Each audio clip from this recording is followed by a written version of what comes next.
What is going on, everybody? Welcome back to the channel. If you're not subscribed, please hit that subscribe button.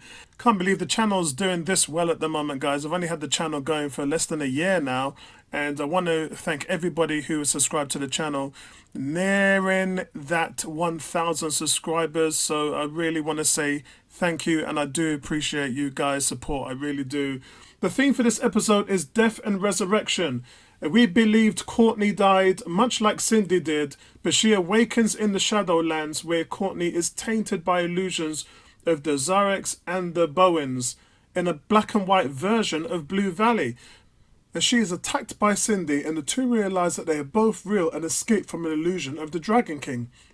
What I liked about this was that Cindy hurt Courtney and she could see the mark on her arm and realise that people don't get hurt in the Shadowlands, so that's how she kind of realised. But it's strange that they can see each other's hell and visions too.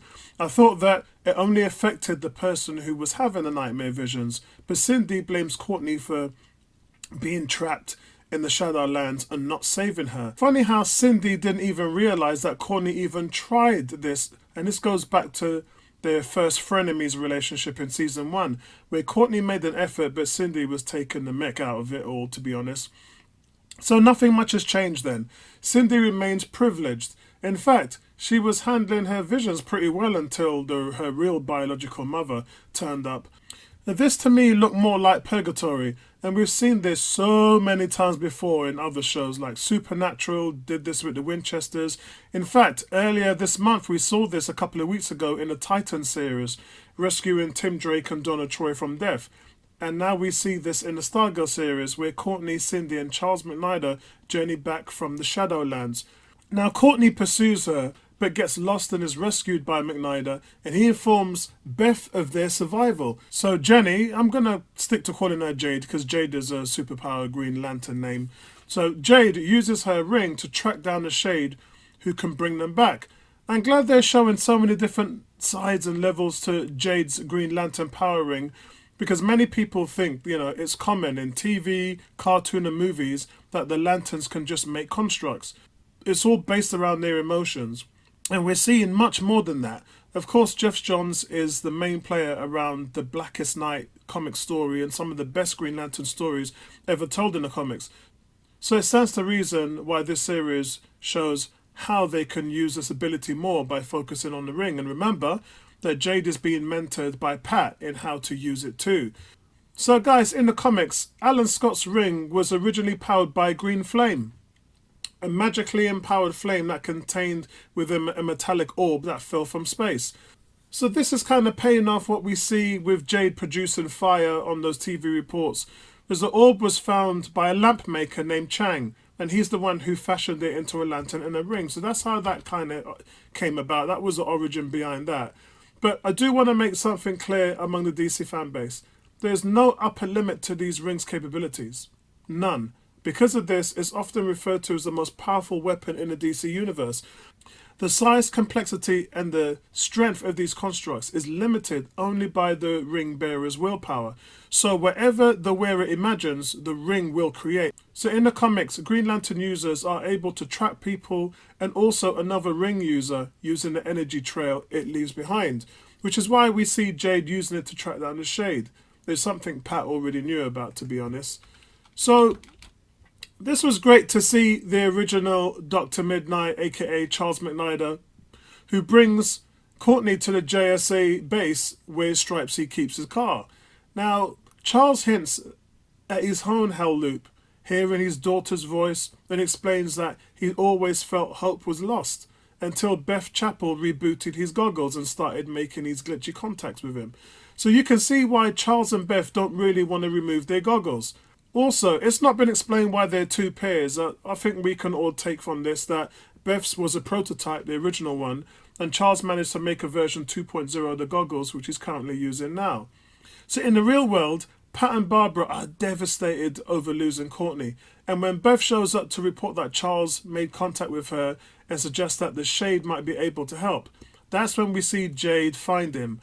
And while we see him give his life to bring the members back, let's just remember that Jade picked up 2 signals of the Shade on her power ring, Not one. So for all those that think the Shade is dead, think again. His power really just dissolves into darkness, awaiting to be whole new again. A little bit like Dr. Manhattan when he died and it took him 6 months to bring his molecules back.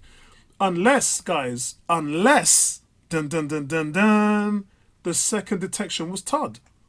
Yeah? Remember, she's always been looking for Todd and not really understood a way how she could find him. Everything that Jade has used to try and find her brother Todd has failed, but she's never used the signature of the Shade, which is what Obsidian shares. So maybe this is a way how we'll find Todd, or maybe this will be the Shade coming back. Let's wait and see how that turns out. So let's talk about something I addressed in the first season when I predicted that Cindy would team up with Courtney.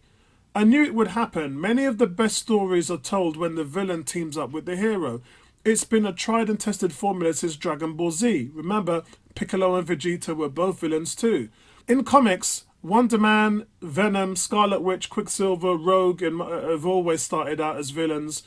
And so in DC, Clayface, Red Hood, Catwoman, and the biggest name of all, Lex Luthor, has shown to help save the day a number of times. But sometimes I know Lex Luthor did it because he could benefit it in some way, like with his presidency. But Luthor did join the Justice League for a period and even continued to play a hero in the New 52 when Superman died. So time will tell whether Cindy will continue to work with Courtney. After all, her young ISA junior team was dead on arrival. And the redemption of Cindy is on its way, people. That's what I think. That's what I've always been saying. Also, the worst line in the episode was Barbara saying she doesn't want to live without her daughter if anything happens to her. So I guess for Pat and Mike, pretty much riding solo then. The Shadowlands was impressively creepy, guys. The fact that Dr. Mid-Nite chose that over his nightmares says a lot. Also, the Dragon King was experimenting with his daughter. We visually got to see that. It kind of reminded me of what Thanos did to Nebula. So for me, in my opinion, guys, the Shade is not dead. You can only weaken that type of energy form. I don't think you can really ever kill it.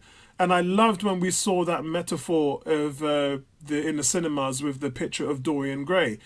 It's certainly an appropriate movie for some immortal from the Victorian England times to be watching that in the cinema. But let's talk about the real hero. Our hero, Courtney, last week saved Pat and the family with the staff. Okay, I'll call it Cosmo.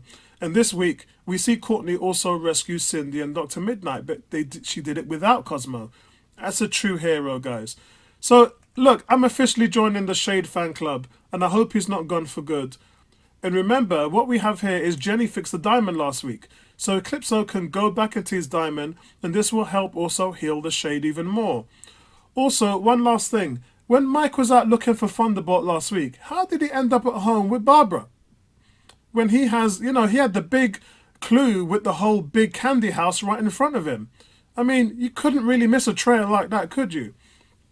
Overall, guys, I give this episode a 7.5 out of 10. These last few episodes felt a little bit more like a mystery teen drama show than a pure superhero show. And I'm okay with that. After all, I like the show because of the Goonies, Super 8, and we also love Netflix, Stranger Things. But, that's the kind of vibes that this gives off at the moment. So I'm enjoying every bit of it. Let me know what you guys think, as always, in the comment section below. And I'll speak to you in the next one. Peace out, guys.